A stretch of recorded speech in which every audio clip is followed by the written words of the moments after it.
तो next topic है हमारा मस्कुलर टिश्यू। ठीक है, तो जो मस्कुलर टिश्यू होता है, हमारी जो मूवमेंट्स होती हैं जितनी भी, they are controlled by muscular tissue. तो it consist of elongated cells. तो जिस टिश्यू से बनी होती है उसको हम मसल्स फाइबर्स भी बोलते हैं, और ये हमारी जितनी भी मूवमेंट्स है उसके लिए रिस्पॉन्सिबल है।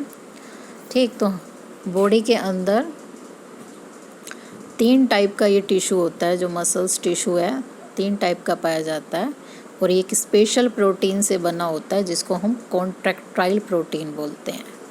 ठीक है, तो कॉन्ट्रैक्टाइल प्रोटीन इस तरीके से मान लो जैसे रबड़ होती है, जिसको अगर आप खींचते हो खिंच जाती है, जब छोड़ते हो तो वापस अपनी शेप में हो जाती है। तो ये इसी टाइप की प्रोटीन क्या कहलाती है? Contractile protein. ठीक है, और इसी यानी कि ये प्रोटीन कॉन्ट्रैक्ट यानी कि सिकुड़ सकती है, और रिलैक्स छोड़ने पर वापस अपनी शेप में आ जाती है। ठीक है, तो इस तरह की प्रोटीन को हम कॉन्ट्रैक्टाइल प्रोटीन बोलते हैं, और जो मसल फाइबर हैं वो इसी टाइप की प्रोटीन से बने होते हैं, रबड़ जैसी। तो ये आपके तीनों टाइप के मसल्स फाइबर दिखाए हुए हैं। तो जो सबसे पहला आपका मसल्स टिश्यू है, मतलब जो सेल्स होती हैं वो, क्योंकि हमारे शरीर में 2 प्रकार की मूवमेंट्स होती हैं, वॉल्यूमटरी और इनवॉल्यूमटरी। ठीक, तो जो वॉल्यूमटरी मूवमेंट्स यानी कि जिन पे हमारा कंट्रोल होता है, जो हम अपनी मर्जी से कर सकते हैं और रोक भी सकते हैं, तो वो आपकी कंट्रोल होती हैं जिन मसल्स से, उनको हम बोलते हैं वॉल्यूमटरी मसल्स, और उनको स्केलेटल मसल्स भी बोला जाता है। ये जो है आपकी ये वॉल्यूमटरी मसल्स दिखाई हुई हैं।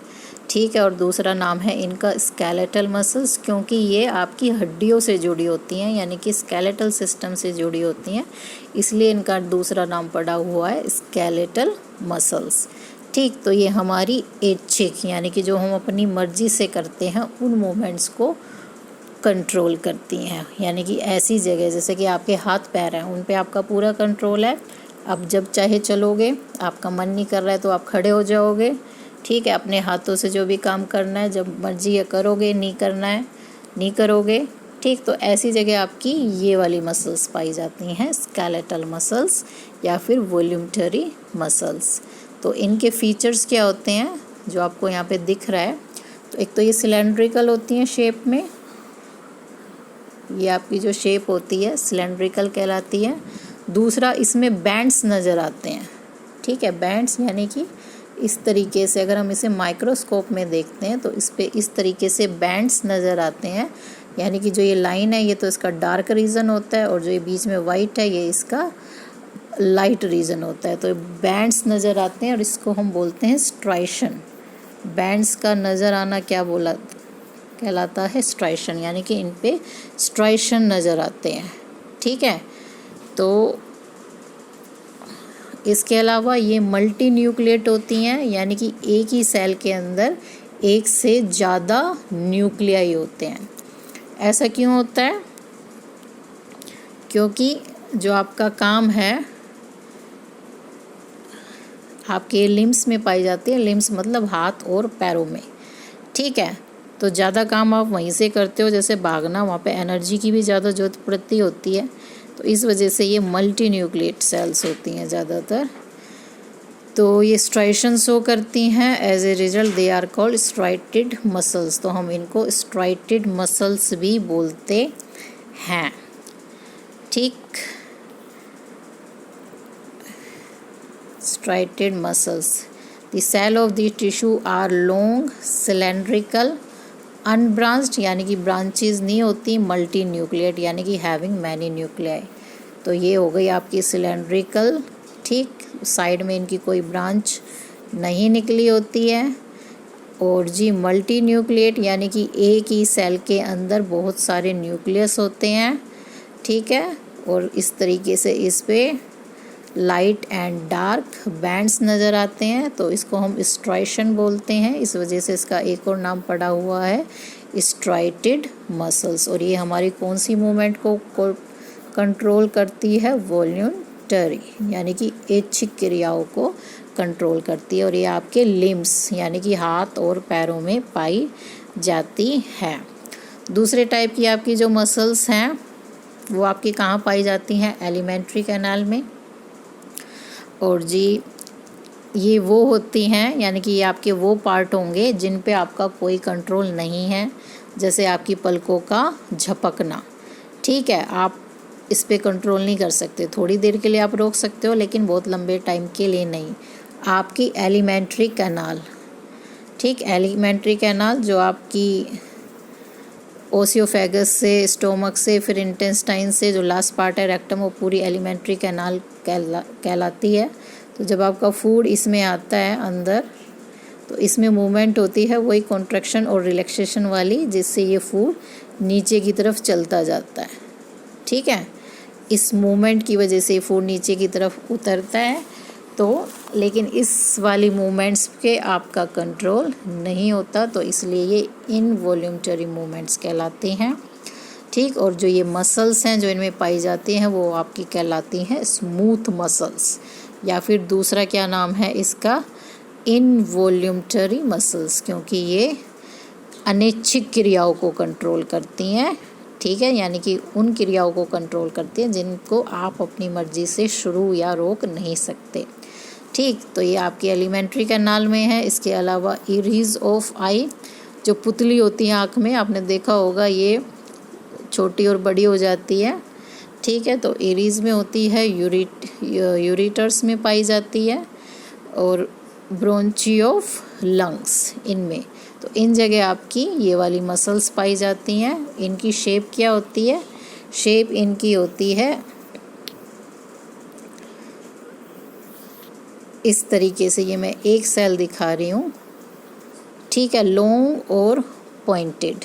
तो जो इनके एंड है वो आप देख रहे हो पॉइंटेड होते हैं, और इस शेप को हम क्या बोलते हैं? स्पिंडल शेप बोलते हैं। स्पिंडल शेप का मतलब ये वाली शेप होती है। ठीक है, दोनों साइड से पॉइंटेड है। यूनिन्यूक्लिएट यानी कि इनके अंदर एक सेल के अंदर एक ही न्यूक्लियस होता है, तो ऐसी सेल को हम यूनिन्यूक्लिएट बोलते हैं। और they are also called unstriated. अगर आप इनको माइक्रोस्कोप में देखते हो तो इनके अंदर आपको बैंड्स नज़र नहीं आते हैं, जैसे आपके पहली वाली में नज़र आए थे स्ट्राइटेड में। ये जो बैंड्स हैं वो इसके अंदर नहीं होते हैं, तो इसलिए इनका दूसरा नाम क्या है? Unstriated muscles. ठीक है, तो दोनों के दो नाम हो गए। इसको हम इनवॉल्यूंटरी मसल्स भी बोलते हैं, स्मूथ मसल्स भी बोलते हैं, और तीसरा नाम है अनस्ट्राइटेड। ठीक है, ऐसे ही जो ये आपकी पहले थी ये आपकी स्केलेटल मसल्स भी कहलाती हैं, स्ट्राइटेड मसल्स भी कहलाती हैं, और जी स्केलेटल मसल्स भी कहलाती हैं। ठीक है, तो ये तीसरी जो आपकी मसल्स होती हैं वो आपकी पाई जाती हैं हार्ट में, क्योंकि जो हार्ट है वो आपकी बॉडी का ऐसा ऑर्गन है जो नॉन स्टॉप काम करता है, कभी आराम नहीं करता थ्रू आउट योर लाइफ। केवल मरने के बाद ये काम करना बंद करता है, वरना इसको लगातार काम करना है। तो इसमें अलग से स्पेशल प्रकार की मसल्स पाई जाती हैं कि जो 24 घंटे काम कर सके, यानी कि कॉन्ट्रैक्शन और रिलैक्सेशन कर सकें। ठीक है, और जो ये मसल्स होती हैं इसमें जो हमने अब तक पढ़ी हैं ये दोनों आपकी स्केलेटल और स्मूथ मसल्स, इन दोनों के फीचर्स होते हैं, थोड़े से उससे मिलते हैं और थोड़े से स्मूथ से मिलते हैं।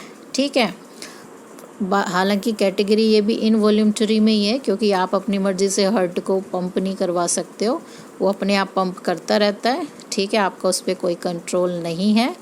ठीक, तो हार्ट मसल शेप में ये कैसी होती हैं? सिलेंड्रिकल। अब ये फीचर किसका था? ये स्केलेटल मसल का फीचर था। ब्रांच्ड होती हैं, ठीक है, यानी कि इनकी शाखाएं होती हैं, साइड में से शाखाएं निकली होती हैं। यूनिन्यूक्लिएट कौन सी थी? ये वाली थी आपकी यूनिन्यूक्लिएट। ठीक है, तो सिलेंड्रिकल फीचर इसका यहाँ से आया है और यूनिन्यूक्लिएट फीचर यहाँ से आया। इसके अलावा इस पे भी स्ट्राइशन दिखती है, लेकिन जो इसकी स्ट्राइशन होती है वो थोड़ी सी हल्की नज़र आती है as compare to skeletal muscles. तो जो ज़्यादातर क्वेश्चन है वो आपका इन तीनों में डिफरेंस पूछा जाता है कि write the difference between skeletal muscles, और जी smooth muscles and cardiac muscles. तो इन तीनों के डिफरेंस आपने याद करने होते हैं। तो डिफरेंस में आप शेप के बारे में बात करोगे, जैसे कि भाई ये आपकी सिलेंड्रिकल होती है, ये आपकी स्पिंडल शेप्ड होती है, ये भी आपकी सिलेंड्रिकल होती है, इस पे स्ट्राइशन होते हैं, इस पे नहीं होते, इस पे होते हैं लेकिन लाइट स्ट्राइशन पाए जाते हैं। ठीक है। और जी ये आपकी वॉल्यूंटरी मसल्स हैं, यानी कि उनको कंट्रोल करती हैं जिस पे आपका कंट्रोल है, लिम्स में पाई जाती हैं।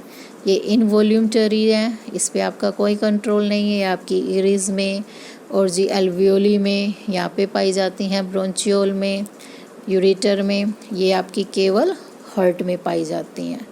ठीक, तो इस हिसाब क्वेश्चन इसका ज़्यादातर लॉन्ग ही 3 या 5 वाला ही आएगा और उसमें आपने ये डिफरेंस याद करने होंगे इसके अलावा इसका डायग्राम भी आ जाता है और डिफरेंस में आप इनका ये डायग्राम भी बना सकते हो।